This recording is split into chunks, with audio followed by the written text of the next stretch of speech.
Hi ನಮಸ್ಕಾರ. ನಾನು ಪವಿತ್ರ ಭಾಗವತ್. ಹಳ್ಳಿ ಕಿಚನ್ ಚಾನಲ್ಗೆ ನಿಮ್ಮೆಲ್ಲರಿಗೂ ಪ್ರೀತಿಯ ಸ್ವಾಗತ. ಇವತ್ತು ಸಾಯಂಕಾಲ ತಿಂಡಿಗೆ ಒಂದು ಖಾರಖಾರವಾಯಿ ರುಚಿಯಾಗಿ ಒಂದು ಬೋಂಡ ಮಾಡಿ ತೋರಿಸ್ತಾ ಇದ್ದೆ. ಈ ಬೋಂಡವನ್ನು ಮಾಡುವುದಕ್ಕೆ ನಾನು ಬಾಳೆಕಾಯನ್ನು ಉಪಯೋಗಿಸ್ಕೊಂಡಿದ್ದೆ. ಆಲೂಗಡ್ಡೆಯಿಂದ ಬಾಂಬೆ ಬೋಂಡವನ್ನು ಮಾಡೋದನ್ನು ನೀವು ತಿಂದಿರ್ತೀರಿ. ಒಂದು ಸಲ ಈ ರೀತಿ ಬಾಳೆಕಾಯಿಂದ ಮಾಡಿದ ಬೋಂಡವನ್ನು ಟ್ರೈ ಮಾಡೋದನ್ನು ಮರಿಬೇಡಿ. ಯಾವ ರೀತಿ ಮಾಡೋದು ಕಂಬ ಬನ್ನಿ. ಮೊದಲಿಗೆ ಬಾಳೆಕಾಯಿಯನ್ನು ಕುಯ್ಕೊಂಡು ಬಪ್ಕೋತಾ ಇದ್ದೆ. ಇದು ಒಂದು ಶಾನ್ ಬಾಳೆಕಾಯಿ ಅಂದ್ಕೊಂಡು, ಕಲ್ಯಾಣ್ ಬಾಳೆ ಅಂತ ಹೇಳ್ತಾರೆ ಘಟ್ಟದ ಮೇಲೆಲ್ಲ.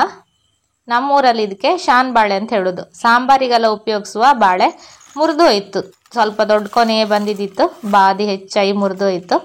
ಬೇಗ ಇದರಿಂದ ಪದಾರ್ಥ ಎಲ್ಲ ಮಾಡಿ ಖಾಲಿ ಮಾಡ್ಕೊ ಇವತ್ತು ಹಂಗಾಗಿ ಒಂದು ಬೋಂಡ ಮಾಡುವ ಅಂದ್ಕೊಂಡು ಬಂದಿದ್ದೆ. ಒಂದು 3 ಬಾಳೆಕಾಯಿಯನ್ನು ತೆಕ್ಕಂತೆ, ಒಳ್ಳೆ ದಪ್ಪ ಬೆಳೆದು ಬಂದ ಬಾಳೆಕಾಯಿ ಇದು. 3 ಬಾಳೆಕಾಯಿಯನ್ನು ಕುಯ್ಕೊಂಡಿದ್ದೆ. ಅದನ್ನು ತಗೊಂಡು ಬಂದು ಚಂದ ಮಾಡಿ ತೊಳೆದು ಚೊಟ್ಟನ್ನೆಲ್ಲ ತೆಗೆದು ಕುಕ್ಕರಲ್ಲಿ ಹಾಕ್ಕೊಂಡಿದ್ದೆ. ಸ್ವಲ್ಪ ಮೇಣ ಜಾಸ್ತಿ ಇರುತ್ತೆ, ಕುಕ್ಕರಿಗೆ ಬೇಕಾದರೆ ಸ್ವಲ್ಪ ಎಣ್ಣೆಯನ್ನು ಸವರ್ಕೊಂಡು ಉಪಯೋಗಿಸ್ಲಕ್ಕು. ಸ್ವಲ್ಪ ಜಾಸ್ತಿನೇ ಉಪ್ಪನ್ನು ಸೇರಿಸ್ಕೊಂಡ್ಕೊ, ಬಾಳೆಕಾಯಿ ಒಳಗೊರೆಗೆ ತಗೊಂಡ್ಕಲ್ಲ, ಹಾಗಾಗಿ ಜಾಸ್ತಿ ಉಪ್ಪನ್ನು ಹಾಕಿ ಒಂದು 2 ಕೂವನ್ನು ಕೂಗಿಸ್ಕಂತೆ. ಅಷ್ಟರಲ್ಲೇ ನಮ್ಮದೊಂದು ಹೂವಿನ ಗಿಡ ಕಂಡ್ಕೊಂಡು ಬನ್ನಿ.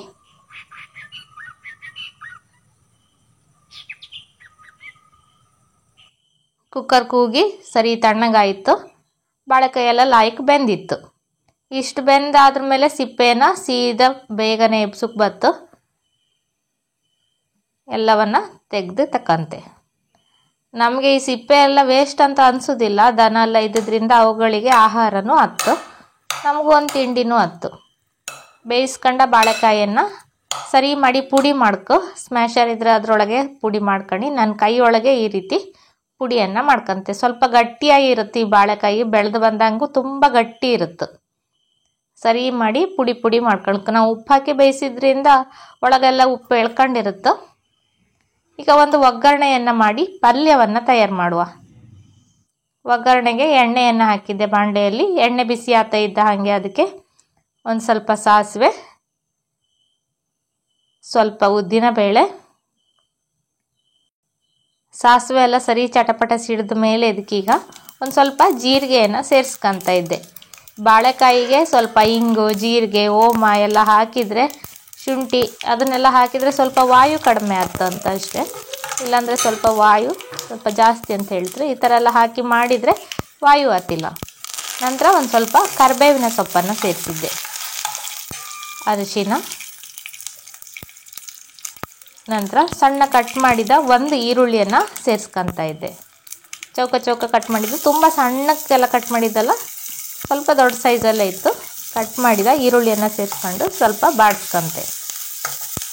ಈರುಳ್ಳಿ ಎಲ್ಲ ಸರಿ ಬಾಡಿ ಆದ ಮೇಲೆ ಬಟಾಣಿಯನ್ನು ಸೇರಿಸ್ತಾ ಇದ್ದೆ. ಹಸಿ ಬಟಾಣಿಯನ್ನು ಸೇರಿಸಿ ಸರಿ ಮಾಡಿ ಮುಗ್ಸ್ಕೊಂಡ್ಕೊ. ಒಂದು ಸ್ವಲ್ಪ ಶುಂಠಿ, ಜಜ್ಜಿ ಇಟ್ಕೊಂಡ ಶುಂಠಿಯನ್ನು ಸೇರಿಸ್ಕೊಂಡಿದ್ದೆ. ತುರಿದು ಬೇಕಾದರೆ ಸೇರಿಸ್ಲಕ್ಕು, ಅಥವಾ ಸಣ್ಣ ಕಟ್ ಮಾಡಿ ಬೇಕಾದರೂ ಹಾಕ್ಲಕ್ಕು. ಹಾಕಿ ಮುಚ್ಚಳವನ್ನು ಮುಚ್ಚಿ ಒಂದು 10 ನಿಮಿಷ ಬೇಯಿಸ್ಕೊಂತ. ಇದನ್ನು ಸಣ್ಣ ಉರಿಯೆಲ್ಲ ಇಟ್ಕೊಂಡ್ಕೊ. ಸ್ಟೀಲ್ ಪಾತ್ರದಲ್ಲೆಲ್ಲ ಮಾಡೋದಾದರೆ ಸ್ವಲ್ಪ ಬೇಗ ಬುಡ ಕುತ್ಕೊಳುತ್ತೆ. ಸಣ್ಣ ಉರಿಯೆಲ್ಲ ಇಟ್ಕೊಂಡು ಮಾಡ್ಕೊಳಕ್ಕಾಗ್ತು. ಬಟಾಣಿ ಎಲ್ಲ ಬೆಂದಾಯಿತು. ಇದಕ್ಕೆ ಈಗ ರುಚಿಗೆ ಬೇಕಾಪಷ್ಟು ಉಪ್ಪನ್ನು ಹಾಕಂತೆ. ಇದಕ್ಕೆ ಬೇಕಾಪಷ್ಟು ಮಾತ್ರ. ನಾನು ಬಾಳೆಕಾಯಿ ಬೇಯಿಸೋಷ್ಟೊತ್ತಿಗೆ ಅದಕ್ಕೆ ಉಪ್ಪನ್ನು ಹಾಕಿ ಬೇಯಿಸ್ಕೊಂಡಿದ್ದೆ. ಈಗ ಬಟಾಣಿ ಈರುಳ್ಳಿಗೆ ಖಾರಕ್ಕೆಲ್ಲ ಬೇಕಾಪಷ್ಟು ಉಪ್ಪನ್ನು ಸೇರಿಸ್ಕೊಂಡಿದ್ದೆ. ಒಂದು ಸ್ವಲ್ಪ ಆಮ್ಚೂರ್ ಪೌಡ್ರನ್ನು ಹಾಕ್ಕೊಂಡಿದ್ದೆ. ಮತ್ತು ಖಾರದ ಪುಡಿ ಒಂದು 2 ಟೀ ಸ್ಪೂನ್ ಅಪ್ಪಷ್ಟು ಹಾಕ್ಕೊಂಡಿದ್ದೆ. ಒಂದು ಸ್ವಲ್ಪ ಓಮ, 1 ಟೀ ಸ್ಪೂನ್ ಅಪ್ಪಷ್ಟು ಓಮವನ್ನು ಹಾಕ್ಕೊಂಡಿದ್ದೆ.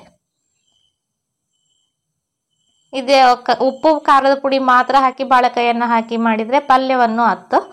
ಅಥವಾ ಇದು ಗರಂ ಮಸಾಲೆ ಇದನ್ನೆಲ್ಲ ಹಾಕಿದರೆ ಈ ಥರ ಬೋಂಡ ಸಹ ಮಾಡ್ಕೊಳ್ಲಕ್ಕು. 2 in 1 ರೆಸಿಪಿ ಅಂತ ಹೇಳಕ್ಕು. ಕೊನೆಯಲ್ಲಿ ಒಂದು ಅರ್ಧ ಚಮಚ ಗರಂ ಮಸಾಲೆ ಪುಡಿಯನ್ನು ಹಾಕ್ಕೊಂಡಿದ್ದೆ. ಆಮ್ಚೂರ್ ಪೌಡ್ರ್ ಇಲ್ಲದೆ ಇದ್ದರೆ ಲಿಂಬೆಹಣ್ಣಿನ ರಸವನ್ನು ಬೇಕಾದರೆ ಸೇರಿಸ್ಕೊಳ್ಲಕ್ಕು. ಕಡೆಯಲ್ಲಿ ಪುಡಿ ಮಾಡಿ ಇಟ್ಕೊಂಡು ಬಾಳೆಕಾಯಿಯನ್ನು ಸೇರಿಸ್ಕೊಂಡು ಅದಕ್ಕೆ ಒಂದು ಸ್ವಲ್ಪ ಕಟ್ ಮಾಡಿ ಇಟ್ಟ ಕೊತ್ತಂಬರಿ ಸೊಪ್ಪನ್ನು ಸೇರಿಸ್ಕೊತಾ ಇದ್ದೆ. ಪುದೀನ ಸೊಪ್ಪಿದ್ರೆ ಅದನ್ನು ಸಹ ಹಾಕ್ಕೊಳ್ಲಕ್ಕು. ಇದ್ರ ಜೊತೆಗೆ ನಾನು ಕೊತ್ತಂಬರಿ ಸೊಪ್ಪನ್ನು ಮಾತ್ರ ಸೇರಿಸ್ಕೊಂಡಿದ್ದೆ. ಸರಿ ಮಾಡಿ ಮಿಕ್ಸ್ ಮಾಡ್ಕೊಳ್ಕೊ.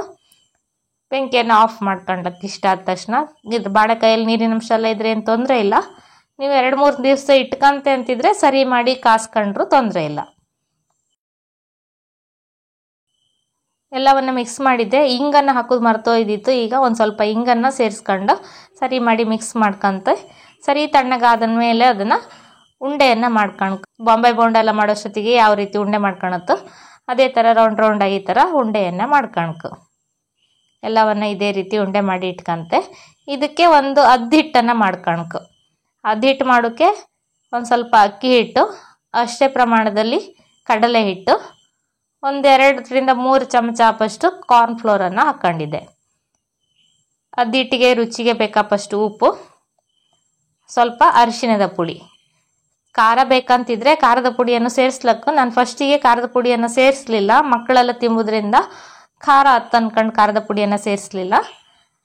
ನಂತರ ಇದಕ್ಕೆ ಖಾರದ ಪುಡಿಯನ್ನು ಸೇರಿಸಿ ಮಿಕ್ಸನ್ನು ಮಾಡ್ಕೊಂತೆ. ಸ್ವಲ್ಪನೇ ನೀರನ್ನು ಸೇರಿಸಿ ಗಂಟಿಲ್ಲದಂಗೆ ಸರಿ ಮಾಡಿ ಮಿಕ್ಸ್ ಮಾಡ್ಕೊಳಕು. ನಮ್ಮ ಹಿಟ್ಟು ತಯಾರಾಯಿತು. ಈಗ ಎಣ್ಣೆಯನ್ನು ಬಿಸಿಗಿಟ್ಕೊಂಡು ಕಾದ ಎಣ್ಣೆಯಲ್ಲಿ ಹಿಟ್ಟೊಳಗೆ ಉಂಡೆ ಮಾಡಿ ಇಟ್ಕೊಂಡ ಬಾಳೆಕಾಯಿ ಬೋಂಡವನ್ನು ಅದ್ದಿ ಈ ರೀತಿ ಬಿಟ್ಕೊಳಕು. ಬಾಂಬೆ ಬೋಂಡ ಎಲ್ಲ ಮಾಡೋದು ಇದೇ ರೀತಿಯೇ ಪ್ರೊಸೀಜರಲ್ಲಿ ಮಾಡ್ತಾರೆ. ಆಲೂಗಡ್ಡೆಯಿಂದ ಮಾಡ್ತಾರೆ. ನಾನಿವತ್ತು ಬಾಳೆಕಾಯಿಯಿಂದ ಮಾಡಿ ತೋರಿಸಿದ್ದೆ. ತುಂಬ ರುಚಿಯಾಗಿ ಬತ್ತು ಈ ಬೋಂಡ. ನಿಮಗೆ ಆಲೂಗಡ್ಡೆ ಬೋಂಡ ಯಾವುದು, ಇದು ಬಾಳೆಕಾಯಿಯಿಂದ ಮಾಡಿದ ಬೋಂಡ ಅಂತ ಹೇಳಿದರೆ ಯಾರಿಗೂ ನಂಬಿಕೆ ಬತ್ತಿಲ್ಲ, ಅಷ್ಟು ಲಾಯ್ಕಾಯಿ ಬತ್ತು. ಎಲ್ಲವನ್ನ ಹಿಟ್ಟಲ್ಲಿ ಅದ್ದಿ ಎಣ್ಣೆ ಒಳಗೆ ಬಿಟ್ಕಂತೆ. ಹಿಟ್ಟಿನ ಹದ ಸರಿ ಮಾಡಿ ಕಣ್ಕಣಿ. ತುಂಬ ನೀರಾದರೆ ಒಡೆದು ಹೊತ್ತು, ಸ್ವಲ್ಪ ದಪ್ಪನೇ ಇರ್ಕು. ಅದ್ದಿದವಾಗ ಲೇಯರ್ ಬರ್ಕ್. ಅದಕ್ಕೆ ಲೇಯರ್ ಬರದೇ ಇದ್ದರೆ ಬಾಳೆಕಾಯಿ ಎಲ್ಲ ಎಣ್ಣೆಯಲ್ಲಿ ಹಾಕಿದ ತಕ್ಷಣ ಬಿಟ್ಟು ಹೋಗೋ ಸಾಧ್ಯತೆ ಇರುತ್ತೆ. ನಾನು ಮುಂಚೆ ಹೇಳಿದಂಗೆ ಇದಕ್ಕೆ ಮತ್ತೊಂದು ಸ್ವಲ್ಪ ಹಿಟ್ಟಿಗೆ ಖಾರದ ಪುಡಿಯನ್ನು ಸೇರಿಸ್ಕಂತೆ. ನಮ್ಮ ದೊಡ್ಡವರಿಗೆಲ್ಲ ಸ್ವಲ್ಪ ಖಾರ ಇದ್ರೆ ಇಷ್ಟ ಆಯ್ತು, ಮಕ್ಕಳಿಗೆ ಸ್ವಲ್ಪ ಚಪ್ಪೆ ಇದ್ದರೆ ಲೈಕ್ ಆಯ್ತು. ನಾನು ಫಸ್ಟಿಗೆ ಮಕ್ಕಳಿಗೆ ಮಾತ್ರ ಮಾಡಿ ತೆಗೆದಿಟ್ಕೊಂಡು ಕಡೆಗೆ ಖಾರದ ಪುಡಿಯನ್ನು ಹಾಕಿ ಮಿಕ್ಸ್ ಮಾಡ್ಕೊತ ಇದ್ದೆ. ಅಷ್ಟರಲ್ಲಿ ಮುಂಚೆ ಬಿಟ್ಟಿದ್ದು ಬೋಂಡ ಎಲ್ಲ ಬೆಂದಾಯಿತು. ಸ್ವಲ್ಪ ಕಲರ್ ಚೇಂಜ್ ಆಗಿ ನೊರೆಲ್ಲ ಕಡಿಮೆ ಆಗ್ತಿದ್ದಂಗೆ ತೆಕ್ಕೊಂಡ್ರೆ ಸರಿ. ಈಗ ಇದೇ ಬಾಣಲೆಗೆ ಖಾರದ ಪುಡಿಯನ್ನು ಸೇರಿಸಿ ಇಟ್ಟ ಹಿಟ್ಟಿನಲ್ಲಿ ಉಳಿದ ಬೋಂಡವನ್ನೆಲ್ಲ ಹಾಕಿ ಕರ್ಕಂತೆ. ಇದೇ ರೀತಿ ನೀವು ಬೇಕಾದರೆ ಡೀಪ್ ಫ್ರೈ ಬೇಡ, ಎಣ್ಣೆ ಜಾಸ್ತಿ ಅಂತ ಅನಿಸಿದರೆ ಬೇಕಾದರೆ ದೋಸೆ ಕಲ್ಲಲ್ಲೂ ಇದನ್ನು ಇದೇ ರೀತಿ ಹಿಟ್ಟನ್ನು ಮಾಡಿ ದೋಸೆ ಕಲ್ಲಲ್ಲಿ ಸ್ವಲ್ಪ ಚಪ್ಪಟೆ ಮಾಡಿ ಕಟ್ಲೆಟ್ ಥರ ಬೇಕಾದರೂ ಬೇಯಿಸ್ಕೊಳ್ಳಕ್ಕು. ರುಚಿಯಾದ ಬಾಳೆಕಾಯಿಯ ಬೋಂಡ ತಯಾರಾಯಿತು. ಇವತ್ತಿನ ಈ ರೆಸಿಪಿ ನಿಮಗೆಲ್ಲ ಇಷ್ಟ ಆಯ್ತು ಅಂತ ಎಣಿಸ್ಕಂತೆ. ಇಷ್ಟ ಆದರೆ ಖಂಡಿತ ಲೈಕ್ ಮಾಡಿ, ಶೇರ್ ಮಾಡಿ, ಅನಿಸಿಕೆಯನ್ನು ಕಮೆಂಟಲ್ಲಿ ತಿಳಿಸಿ. ಚಾನಲ್ ಇನ್ನೂ ಸಬ್ಸ್ಕ್ರೈಬ್ ಮಾಡಲಿಲ್ಲ ಅಂದರೆ ಪ್ಲೀಸ್ ಸಬ್ಸ್ಕ್ರೈಬ್ ಮಾಡ್ಕೊಂಡು ಎಲ್ಲ ವಿಡಿಯೋವನ್ನು ಕಂಡು ಸಪೋರ್ಟ್ ಮಾಡಿ. ಹಾಗೆ ಹಳ್ಳಿ ಕಿಚನ್ ಫೇಸ್ಬುಕ್ ಪೇಜನ್ನು ಫಾಲೋ ಮಾಡ್ಲಕ್ಕು, ಹಾಗೆ ಇನ್ಸ್ಟಾಗ್ರಾಮ್ ಅಕೌಂಟು ಇತ್ತು, ಅದನ್ನು ಕೂಡ ನೀವು ಫಾಲೋ ಮಾಡ್ಲಕ್ಕು. ಬಿಸಿ ಬಾಳೆಕಾಯಿ ಬಾಂಬೆ ಬೋಂಡ ತಯಾರಾಯಿತು. ಒಂದೊಳ್ಳೆ ಕಾಯಿ ಚಟ್ನಿ ಇದ್ದರೆ ಇದಕ್ಕೆ ಒಳ್ಳೆ ಕಾಂಬಿನೇಷನ್ನು, ಅಥವಾ ಸಾಸ್ ಕೆಚಪ್ ಬೇಕಾದರೆ ಹಾಕೊಂಡು ಸರ್ವ್ ಮಾಡ್ಲಕ್ಕು.